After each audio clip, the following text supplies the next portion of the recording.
At this point, we hope you're itching to get your hands dirty with Couchbase, so let's get you equipped. To install Couchbase Server, go to couchbase.com/downloads, choose your operating system, and then download and install the assets as required by your operating system. Or, if you prefer to work with a containerized instance, visit couchbase.com/containers. Couchbase is flexible in letting you interact with it how you prefer. We have an informative and easily navigated user interface, a thorough set of command line tools focused around Couchbase CLI, and a comprehensive REST API to let you easily integrate Couchbase with the rest of your infrastructure and third-party tooling. When working from the command line, Couchbase CLI is your Swiss Army knife. You'll use it to manage buckets, manage servers, manage how they're balanced, and a whole lot more. Of course, there's more than just Couchbase CLI. There's also CBQ, a command line tool for running and potentially automating NCL queries. CB import for loading external JSON and CSV data in bulk. CB Backup Manager, our enterprise-grade backup and restoration tool. CB Collect Info for gathering detailed statistics about a particular node. CB Stats for gathering node and cluster-wide statistics. CB Workload Gen to generate data and read-write traffic for performance testing purposes. And there's much more than that. You'll find all of this where you'd likely expect it, in the bin folder and related folders on Linux, and on Windows, and on Mac. Of course, pictures are worth 1,000 words, as they say, and demonstrations are even better. We're going to take a short look at some of the features we've been discussing. We'll look at navigating the interface, creating a bucket, loading data, connecting to another cluster, setting up an XDCR replication, and where to look for stats and metrics. So you'll see here I have two different clusters set up. I've got Tokyo running in one tab, and over in this tab, I've got London. You'll see in London, under Servers, I have two small servers running in a single group for rack zone awareness with all services running. Similarly, over in Tokyo, I also have two servers in a group running all services. I'm back here in London. Over in Buckets, you'll see that I have a bucket called Travel Sample loaded. Over in Tokyo, I've got Beer Sample loaded. Now if I go down to my settings, you'll see there's a number of settings here, including cluster-wide settings for memory and services, software updates, failover settings, email alerts, compaction settings, and this is where you can load additional sample data for your own development and testing purposes. Now back over here in London, beyond just buckets, we also have indexes that were loaded along with the travel sample data. We have a query interface, which is where you could go to execute NCL queries. Now, there's a ton more to play with and learn here, but we have an entire course free here online where you'll spend the entire duration pretty much in this interface. So I'll let you explore that on your own. Over here under the search interface, this is where you would go to create full-text search indexes. And then here's security, where you would add users with appropriate permissions, as we've discussed. And then here's XDCR, and that's what we're going to play with a little bit here. We want to set up a connection from London to Tokyo. So the first thing I need is my address for Tokyo. I'll keep it easy and copy it out here. I'll go back to London, and I want to add a remote cluster reference for my Tokyo cluster from London.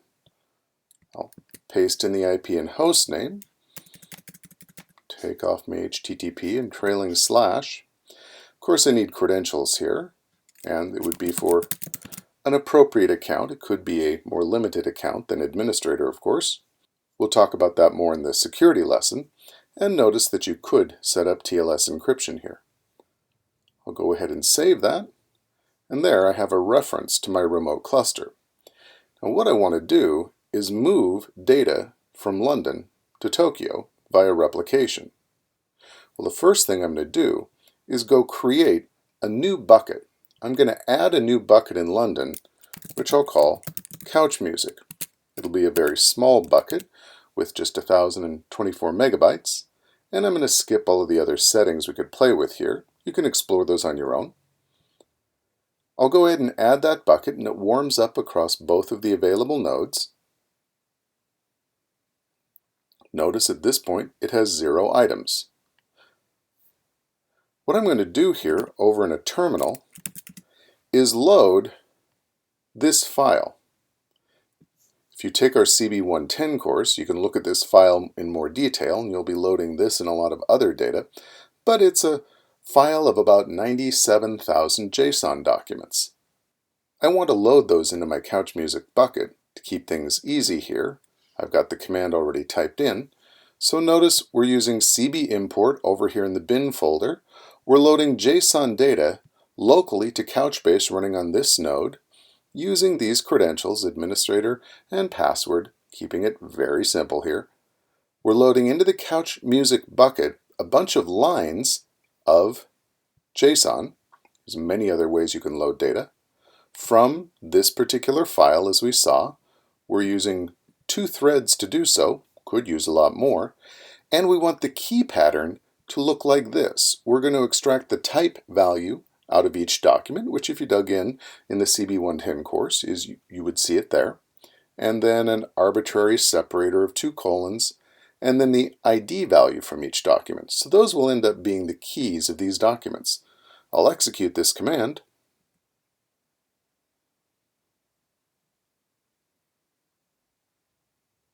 and there we've loaded about 97,000 documents. If I go over here to Couch Music, we see 97,000 documents here. And if I go over to my 2 servers, you'll see that the items are split pretty much equally between the 2 of them because of all of the approaches we looked at earlier here in this course. So I want this data to move over to Tokyo. Well, it means I need a bucket to contain it over here in Tokyo. So we'll add a bucket here in Tokyo. Couch Music, and just to keep it distinct, I'll call this Couch Music Tracks. It would not have to be the same name here. Give it the same memory quota.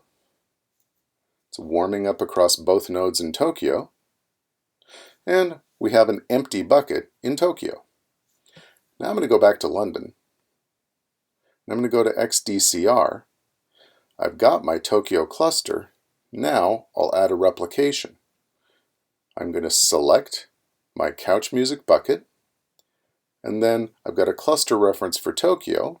I'll put that in here, and my remote bucket in Tokyo is named Couch Music Tracks. Now, we could filter by key, and there's other settings we could configure. Again, we're keeping it very simple here. I'll go ahead and save this, and the replication begins. Now we'll go over to Tokyo, and you'll notice, takes just a moment, and I have my documents loaded here. If I go in to take a look at them, I'll edit the first one, and you'll see that just as was configured on the import over in London, the prefix is the type track, which is in each document, followed by a couple of colons as a prefix, and then an ID value that was also contained in each one of these documents. You see those values right here within the document itself. That sets up one-way replication from London to Tokyo.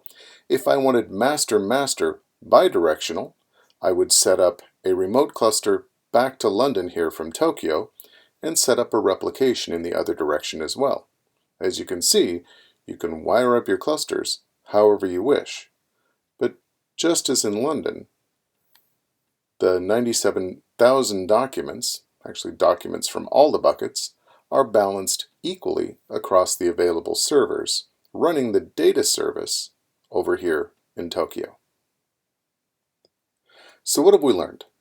Well, Couchbase provides 3 approaches to administration: a web interface, command line tools, and a REST API. We have comprehensive command line tooling.